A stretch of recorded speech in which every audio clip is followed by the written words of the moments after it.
A ver, hermanos, es Mateo, capítulo 5, del 1 al 12. El sermón del monte, las bienaventuranzas. Viendo la multitud, subió al monte y sentándose vinieron a él sus discípulos. Y abriendo su boca les enseñaba diciendo: Bienaventurados los pobres en espíritu, porque de ellos es el reino de los cielos. Bienaventurados los que lloran, porque ellos recibirán consolación. Bienaventurados los mansos, porque ellos recibirán la tierra por heredad. Bienaventurados los que tienen hambre y sed de justicia, porque ellos serán saciados. Bienaventurados los misericordiosos, porque ellos alcanzarán misericordia. Bienaventurados los de limpio corazón, porque ellos verán a Dios. Bienaventurados los pacificadores, porque ellos serán llamados hijos de Dios. Bienaventurados los que padecen persecución por causa de la justicia, porque de ellos es el reino de los cielos. Bienaventurados sois cuando por mi causa os vituperen y os persigan, y digan toda clase de mal contra vosotros, mintiendo. Gozaos y alegraos, porque vuestro galardón es grande en los cielos, porque así persiguieron a los profetas que fueron antes de vosotros. Amén. Esta es la palabra del Señor que vamos a estar meditando esta mañana. Nuestro pastor Will va a estar a cargo también. Hoy entonces comenzamos a meditar en este maravilloso sermón conocido como el Sermón del Monte, que va del capítulo 5 del Evangelio de Mateo hasta el capítulo 7. 3 capítulos ahí donde el Señor ha quedado registrado este gran sermón de este gran rey. Pero en estos primeros 12 versos, conocidos también como las bienaventuranzas, Jesús va a presentar la posibilidad de que la gente sea verdaderamente bienaventurada.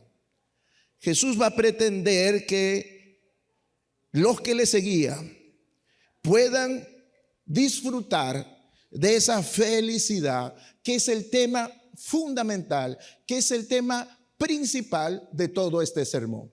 Podríamos decir que estas bienaventuranzas, los versos del 1 al 12, es la introducción, tremenda introducción que el Señor hace acerca de este sermón. Lamentablemente, muchas personas, incluso muchos cristianos, encuentran estas palabras del Señor Jesús difícil de creer. Difícil de creer, porque al ver el mensaje, al leer este mensaje, al comprender ese mensaje, nos preguntamos cómo podría un mensaje tan exigente e imposible de cumplir poder traer felicidad al corazón del ser humano. Por eso que muchos, dice, de sus discípulos en Juan capítulo 6, versos 60 al 66, decía: estos discípulos, palabra dura es esta, ¿quién podrá seguirla, obedecerla? Y en el instante dejaron de seguir al maestro. El mensaje, el evangelio, las buenas noticias de Cristo confrontaba a la gente. Sin embargo, el primer y más fabuloso sermón predicado por nuestro Señor Jesucristo empieza con el tema rotundo de la felicidad. Por eso que yo he llamado a esta meditación el único camino a la felicidad. El Señor en esta introducción va a mostrarnos claramente su anhelo de que cada uno de nosotros podamos alcanzar esa plenitud y esa felicidad.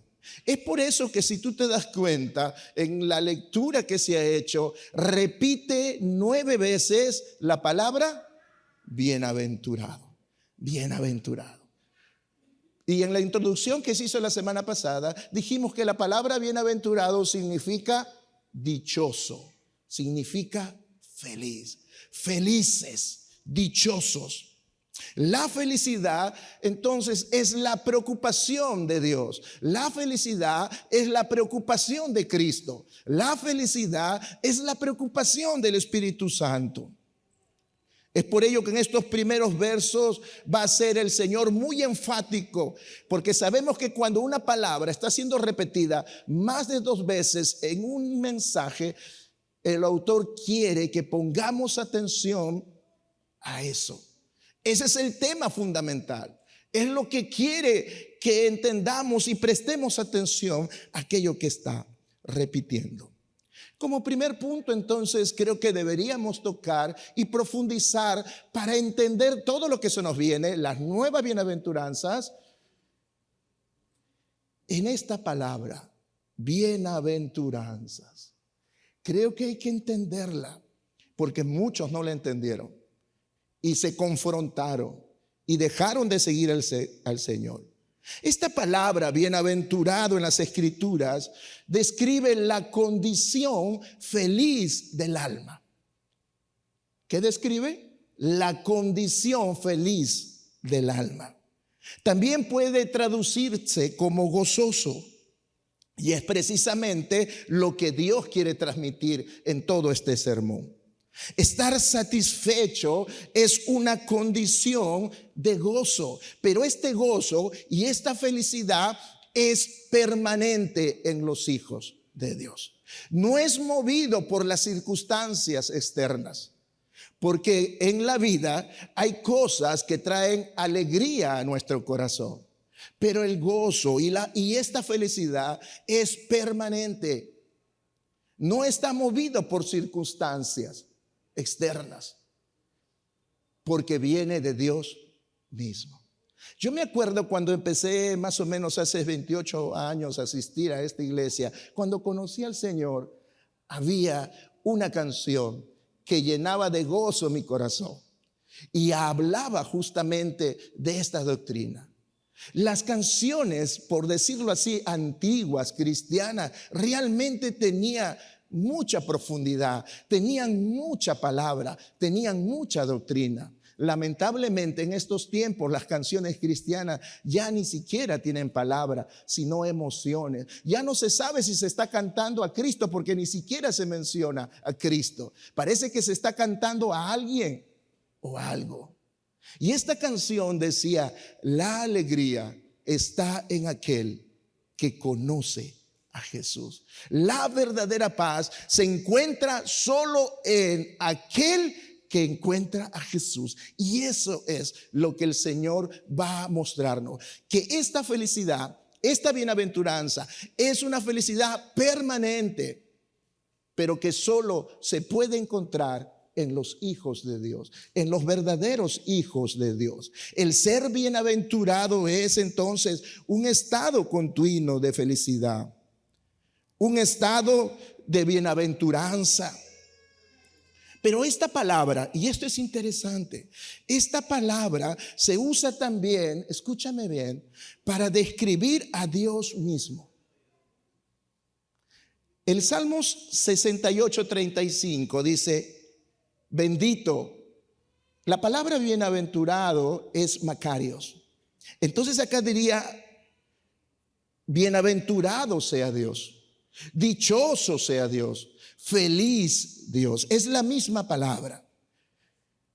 Salmo 72:18, Salomón también decía así: bendito Jehová Dios. Otra vez esta palabra, bienaventurado. El Dios de Israel, dice, el único que hace maravillas. El apóstol Pablo se refirió en 1 de Timoteo capítulo 1 verso 11 al evangelio también como algo bienaventurado. Decía 1 Timoteo 1:11, glorioso evangelio del Dios bendito. Y en 1 Timoteo 6:15 también se dice de Jesucristo bienaventurado. Dice el bienaventurado y solo soberano, Rey de reyes y Señor de señores. ¿Por qué resalto esto? ¿Por qué es importante resaltar esto? Porque esto nos revela en esta palabra que nuestro Señor Jesucristo usó en esta porción, que Dios por naturaleza es bienaventurado, que Dios por naturaleza está feliz, que Dios por naturaleza está contento, está satisfecho, está lleno de gozo. ¿Y eso por qué es importante? Vamos a 2 de Pedro, capítulo 1, verso 4. Dice: por medio de las cuales nos ha dado preciosas y grandísimas promesas, para que por ellas llegamos a ser participantes de, ¿qué dice? De la naturaleza divina. Es decir, que nosotros, los que hemos nacido en Cristo, que somos participantes de la naturaleza divina, nosotros también somos bienaventurados. Es algo que no lo puede disfrutar cualquier persona, solo aquel que es nacido de nuevo. Es decir, que el cristiano, y este es el mensaje fundamental, por eso lo repite 9 veces, quiere recordarnos que solo sus hijos, que solo los verdaderos discípulos pueden experimentar esta dicha y esta felicidad. Y es algo importante, no solo de comprender, sino de vivir.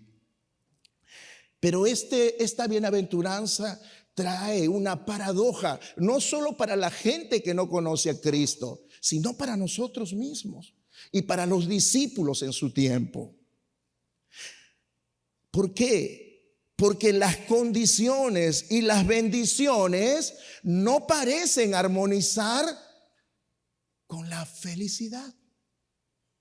Porque si prestas atención a lo que se ha leído en estos 12 versos, dice el Señor entonces que para tú poder disfrutar de esta felicidad plena, la verdadera felicidad, tienes que ser pobre de espíritu. Vas a experimentar tristeza, mansedumbre, hambre y sed de justicia, misericordia, persecución. Y estos elementos no parece para nadie que lo escucha que puedan traer felicidad a nuestro corazón. Y es lo paradójico de estas bienaventuranzas. Y es por eso que empecé diciendo que muchos de sus discípulos, al escuchar las demandas del costo del evangelio y de lo que era un verdadero discípulo, se apartaron y dejaron a Jesús. Para el hombre natural y para el cristiano inmaduro o carnal, la felicidad aquí como es presentada es algo que tiene otro nombre que parece sufrimiento. Esto no parece cosas que va a traer felicidad, sino que me está hablando de sufrimiento. Y eso es lo paradójico de las bienaventuranzas. Y es cierto modo, queridos hermanos, amada iglesia y amigos que nos visitan, la felicidad es sufrimiento con otro nombre. Jesús enseña que el sufrimiento soportado por el propósito correcto, escúchame bien, el sufrimiento soportado por el propósito correcto en la manera correcta es la clave de la felicidad. ¿Cuántas veces el Señor, por medio del sufrimiento, cuando no eras hijo de Dios, cuando no eras cristiano, te ha traído a los pies de Dios? ¿Es así o no es así? El 99.9 de los cristianos que congregan esta iglesia vinieron no porque querían escuchar y conocer a Jesús, es porque experimentaron una situación dura y difícil. ¿Es así o no es así? Es así. Entonces, eso es lo que el Señor quiere que entendamos. Que el sufrimiento soportado por el propósito correcto, en la manera correcta, es la clave de la felicidad. Cuando yo empecé el cristianismo, yo pensé que todos mis problemas se iban a solucionar. Que como estaba acercándome a Dios, wow, Dios iba a solucionar todos mis problemas. Lo paradójico fue que más bien tuve más problemas y más carga. Y no entendía y se venía a la mente, cuando no venía a la iglesia las cosas me iban un poco mejor. Y ahora que vengo a la iglesia y se me que cruzaba por la mente, mejor no. Es que Dios quería que yo soportara este tipo de sufrimiento. ¿Para qué? Para llevarme a la verdadera felicidad. Cuando yo entendí este proceso, porque es un proceso, y yo ahora que tengo creo que 28 años en la fe cristiana, miro atrás y miro todos los sufrimientos y todas las dificultades, puedo decir valió la pena. Gracias Dios porque no me soltaste. Gracias porque ahora sí puedo decir que soy dichoso, soy feliz. Amén. ¿Ustedes creen que cuando Pablo estaba listo para ser ejecutado, porque ya lo sabía, su corazón era dichoso? Sí. Es impresionante, porque él decía, para mí el morir, ¿qué es? Ganancia. Y cuando le dijeron, te vamos a crucificar, él escribe carta. Cuando ya sabía que iba a ser muerto, él escribe cartas. Y es impresionante las cartas que él escribe cuando ya sabía que iba a morir. Eran cartas de consuelo, de ánimo al resto de creyentes de las iglesias. ¿Y cómo creen que murió Pablo? Murió decapitado. ¿Y cómo creen? ¿Triste? Yo me imagino que Pablo, conociendo un poco las escrituras que nos revelan a Pablo, murió cantando un himno y diciendo, allá voy a tu presencia, Señor. Gracias por alumbrarme. Gracias por rescatarme de una religión muerta y darme vida. Ahora te puedo ver. Y había gozo en su corazón, porque había aprendido todas estas cosas. La filosofía de este mundo nos muestra a la felicidad de una manera diferente. Para el mundo diría, feliz, dichosos aquellos que alcanzan poder, dichoso y feliz aquellos que tienen una buena casa, dichoso y feliz aquellos que tienen poder, dichoso y feliz aquellos que tienen 5 o 6 mujeres, dichoso y feliz aquel que tiene su closet lleno de ropa de marca y de zapatos de marca, dichoso y feliz aquel que puede viajar por el mundo y conocer el mundo. Pero aquí no vemos nada de eso en el mensaje de nuestro Señor. El camino de felicidad que nos está mostrando el Señor es completamente opuesto al pensamiento de este mundo. La filosofía de este mundo nos dice que la fama, el dinero y el poder nos va a dar felicidad, pero nosotros sabemos que eso es verdad o es incorrecto. Es incorrecto. Porque a veces quizás estás pensando, si yo tuviera un poquito más de plata sería feliz. Si yo pudiera tener casa y no estar pensando en pagar alquiler todos los meses, sería feliz. Pero la felicidad no depende de las cosas que tengas o que alcances. Y ese es el mensaje central de nuestro Señor Jesucristo. El mejor ejemplo es Salomón. El hombre, dice la historia, más sabio que existió y que escribió un libro donde él comienza a tratar de encontrar la felicidad. Él era hijo de un rey, o sea, de linaje real. Su palacio dice que era un palacio maravilloso, era un palacio que estaba en la misma ciudad de Dios. Su riqueza era imposible de medir, al punto que la plata en su reino era como las piedras en una ciudad. No servían, no valían y ahí estaban tiradas. Su riqueza era impresionante. Su placer fue fabuloso. Alimentos, establos, caballos, edificios, barcos, siervos, viñedos, jardines, estanque de peces, todo lo que sus ojos anhelaban y querían, lo tenía. Dice, imagínate tal poder. Su inteligencia sin igual dentro de los hombres. Él fue el más sabio. Pero ¿acaso en todas estas cosas que llenó su vida encontró la felicidad? Él mismo dice: vanidad de vanidades, todo es vanidad. Es decir, todo esto es vacío. Todo esto no ha llenado mi corazón y no ha traído felicidad. Es inútil y solo trae aflicción a mi corazón. Yo te animo a que estudies y leas ese libro de Eclesiastés, porque quizás por ahí estás creyendo y te estás distrayendo con este concepto de felicidad. La vida de un hombre no consiste en la abundancia de cosas que él posee, ni en los placeres que puedas alcanzar o disfrutar, porque esas cosas, escúchame bien, no tocan el alma. No tocan el alma. Cuando viene la aflicción, ni todo el dinero del mundo puede cambiar. Mi hija tuvo que venir de Lima de un momento a otro,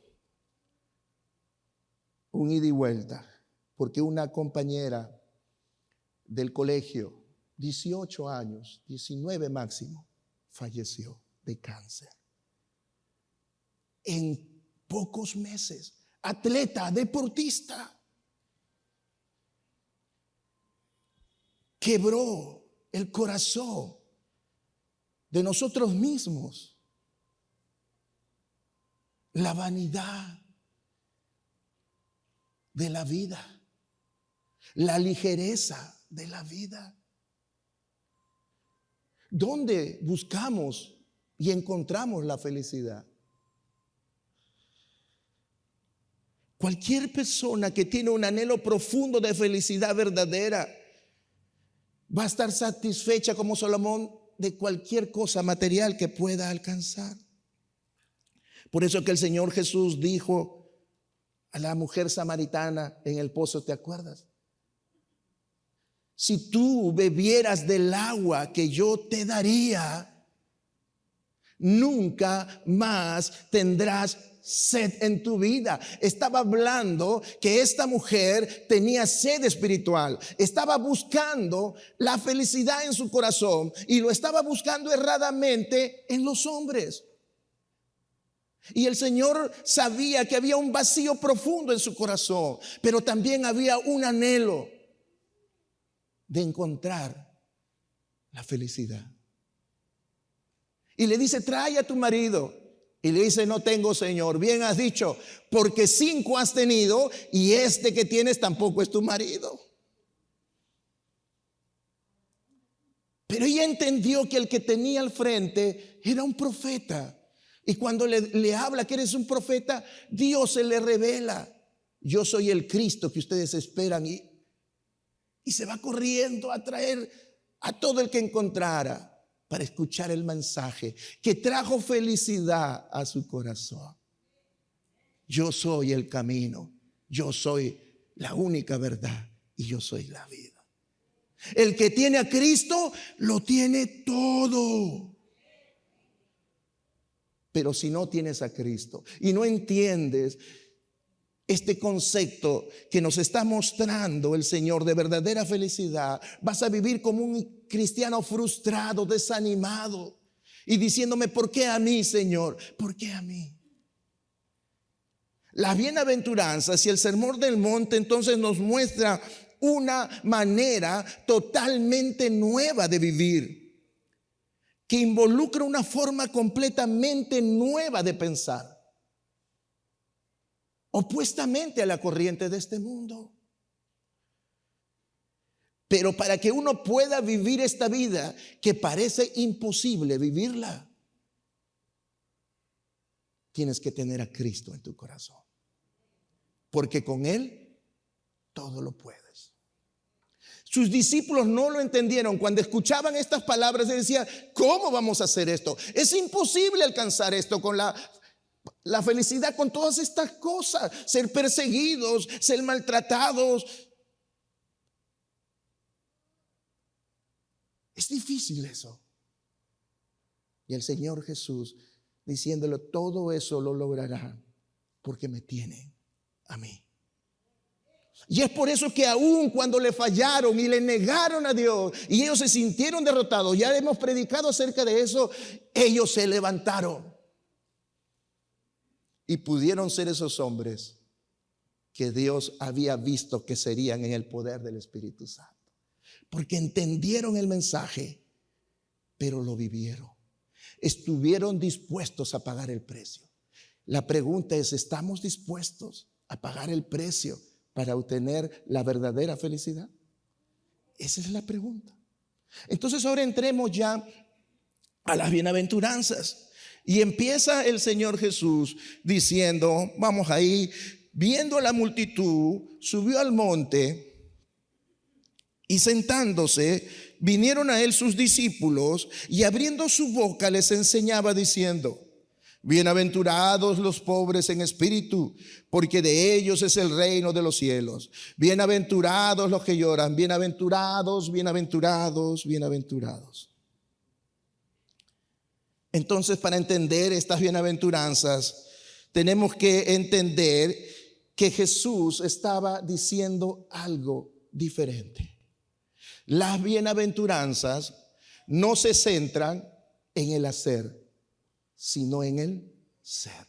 Y eso yo quiero que tú lo tengas claro, porque a veces como cristianos nos enfocamos mucho en el hacer y estamos sirviendo y trabajando, entre comillas, para la obra de Dios, pero no trabajamos y no alimentamos y no nos esforzamos a hacer crecer nuestro ser, el carácter de Cristo. Y de eso está hablando estas bienaventuranzas, de que trabajes en tu ser.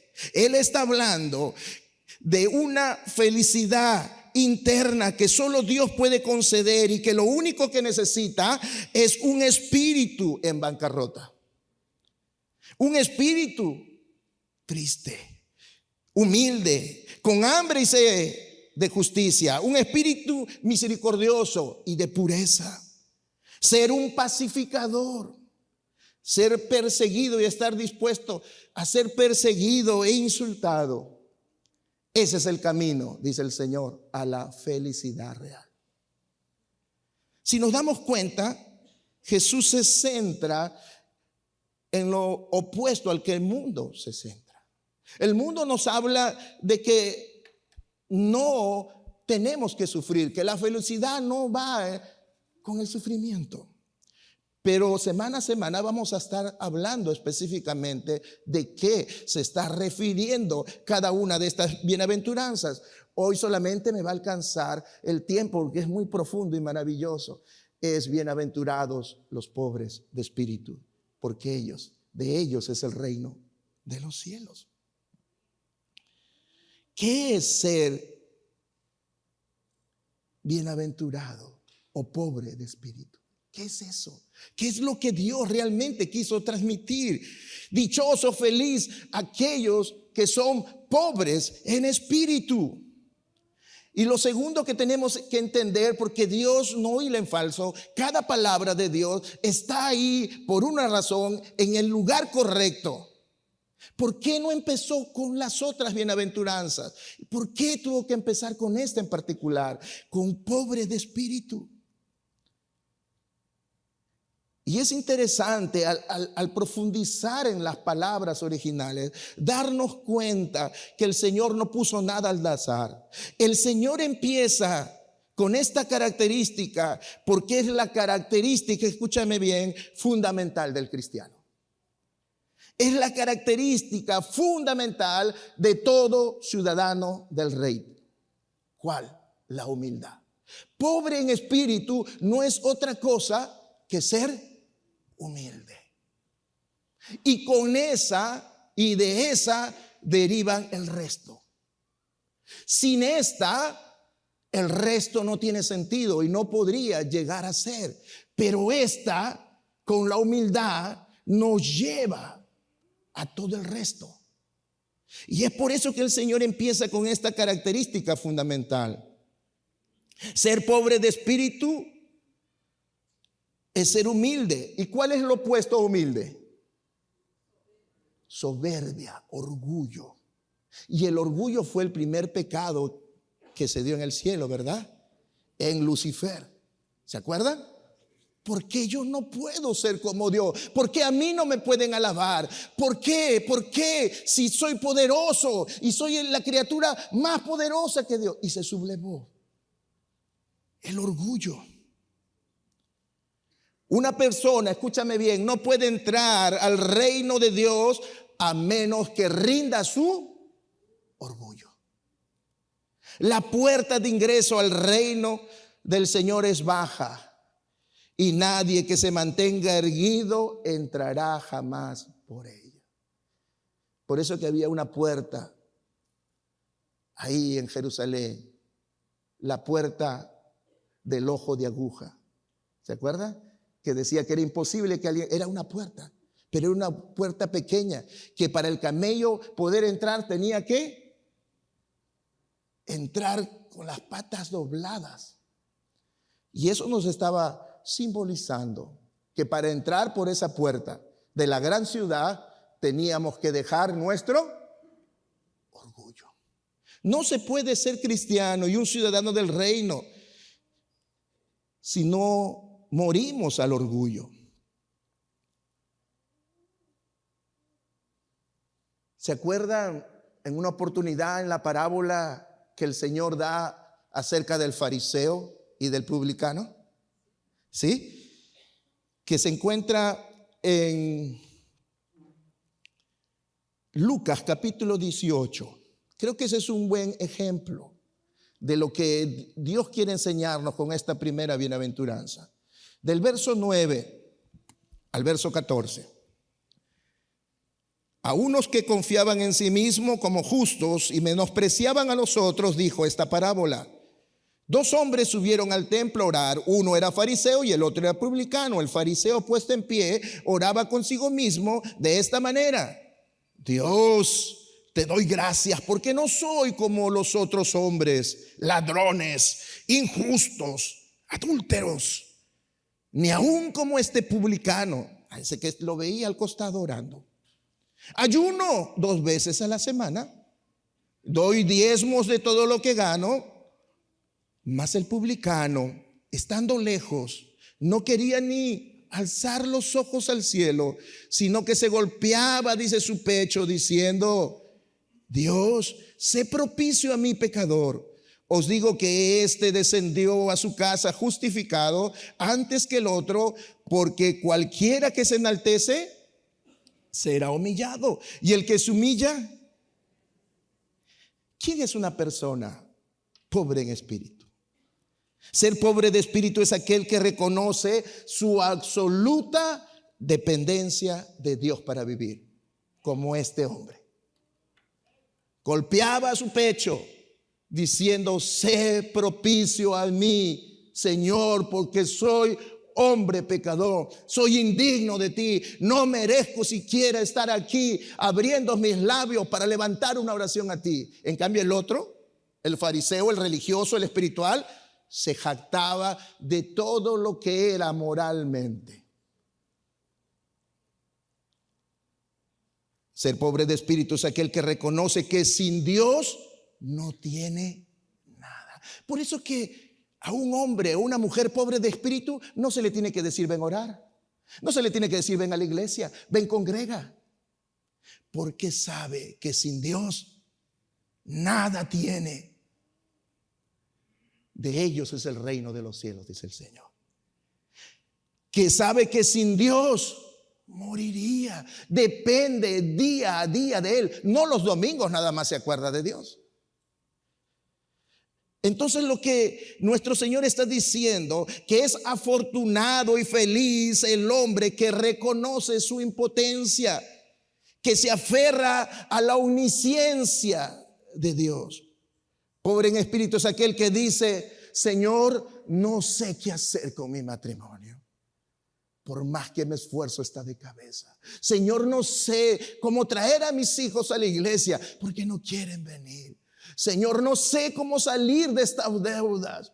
Señor, no sé. Ayúdame, por favor. ese es un hombre pobre de espíritu. Y derrama sus lágrimas.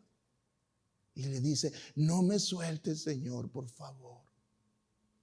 ¿Estamos entendiendo?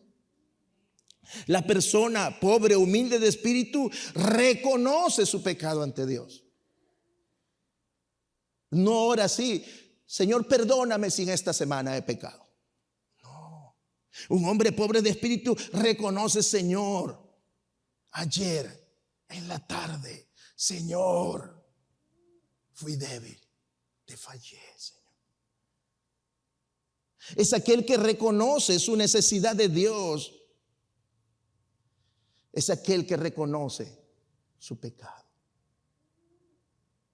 y viene a buscar a Dios afligido, pidiendo perdón y misericordia. Así es la actitud de tu corazón. El orgullo espiritual ha llevado a muchas personas a pensar que pueden llegar al cielo por sus propios méritos. Comienzo a servir en todos los ministerios. En el fondo es porque quiero pagar mi deuda. Pero ¿habrá alguien que pueda pagar su deuda de pecado? No hay justo ni aún uno. No hay quien entienda. No hay quien busque a Dios. No hay ni siquiera uno. Hay que ser pobre en espíritu. ¿Por qué es afortunado y feliz un hombre humilde de espíritu? Ya entendemos quién es un hombre humilde de espíritu. Pero ¿por qué es afortunado, dichoso, feliz, gozoso un hombre o una mujer humilde de espíritu? En primer lugar, porque su manera de vivir agrada a Dios. El Señor estaba diciendo, tú vas a encontrar la felicidad porque si tú eres un hombre humilde de espíritu, pobre en espíritu, tu vida va a agradarme a mí. Salmo 51, 17. Y ahí empezamos ya con los textos rápidamente porque los textos lo aclaran muy bien. No hay necesidad de explicarlo. Dice, los sacrificios de Dios son el espíritu quebrantado. Al corazón contrito y humillado, no despreciará tú, oh Dios. El corazón humilde, pobre en espíritu, es el que le agrada a Dios y el cual Dios no va a rechazar. A Dios no le puedes comprar con dinero. Yo me horrorizo, me entristezco cuando veo iglesias ahí que pasan, ven y pacta, ven y trae tu dinero por tu familia, por tu hijo en drogas. ¿Qué es eso, hermanos? A Dios no le podemos comprar con dinero, sino con un corazón contrito y humillado. Y que le dice, Señor, ten misericordia de mi familia, de mi hijo, que se está perdiendo en el alcohol, en el homosexualismo, en el lesbianismo, porque el mundo está atacando fuertemente y arrasando con nuestras familias. El hombre humilde de espíritu es afortunado y feliz porque Dios está cercano a él. Es lo que quiso expresar el Señor Jesús en la profundidad de estas palabras. Salmos 34, 18. ¿Cuántos quieren que Dios esté cercano a cada uno de nosotros? Tienes que ser humilde en espíritu. Mira lo que dice Salmos 34, 18. Cercano está Jehová a los quebrantados de corazón, a los humildes de espíritu, y salva a los contritos de espíritu. Ahí está la palabra. Macarios. Salva, ayuda. Si estás enfermo y te dice tienes cáncer terminal, está cercano. Está cercano para salvar. En cualquier situación, Dios está cercano al hombre, a la mujer, al joven, al adolescente humilde de espíritu. 3, el hombre humilde de espíritu es afortunado y feliz, dice el Señor, porque los ojos de Dios están sobre él. No duerme, está velando. Isaías 66, 2. Mi mano hizo todas estas cosas y así todas estas cosas fueron, dice Jehová. Pero miraré, dice, pero miraré a aquel que es pobre y humilde de espíritu y que tiembla mi palabra. ¿Tiemblas ante la palabra de Dios? Cada domingo cuando Dios te sacude, tiemblas y vas a hacer lo que te ha dicho regresando a casa. Si es así, Dios estará muy cerca de ti. Si hay alguien que dice, estoy orando por algo y Dios no me escucha, es que ya sabes la respuesta. No eres humilde de espíritu. Por eso que Dios no está cerca de ti. Mira todas las respuestas que nos está dando Dios, la importancia de ser y entender que es ser pobre en espíritu. 4, el hombre humilde de espíritu es afortunado y feliz porque Dios vive con él. No solamente está con él, sino vive con él. ¿Cuántos quiere que Dios siempre viva con nosotros? Yo anhelo que Dios siempre esté, no solo conmigo, sino con mis hijos en casa. Isaías 57:17, porque así dijo el alto y sublime. ¿Quién es el alto y sublime? Nuestro Dios, el que habita en la eternidad y cuyo nombre es el Santo.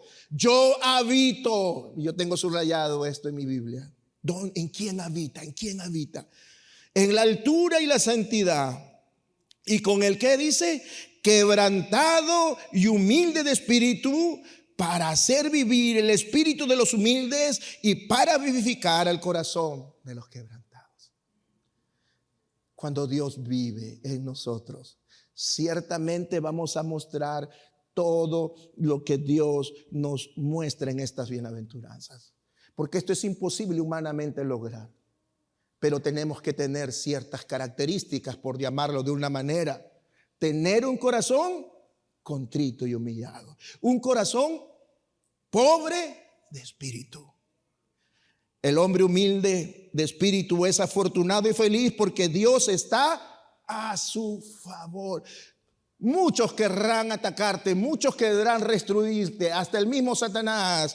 Pero no te preocupes porque Dios está a tu favor si eres un hombre humilde de espíritu. Mateo 23:12, porque el que se enaltece será humillado y el que se humilla será enaltecido. Nadie le podrá hacer frente, nadie le podrá tocar, ni un arma forjada prevalecerán contra los hijos de Dios, sino que tomarán al áspid del dragón y pisará a la serpiente, porque estará bajo sus pies, porque es un hombre y una mujer humilde.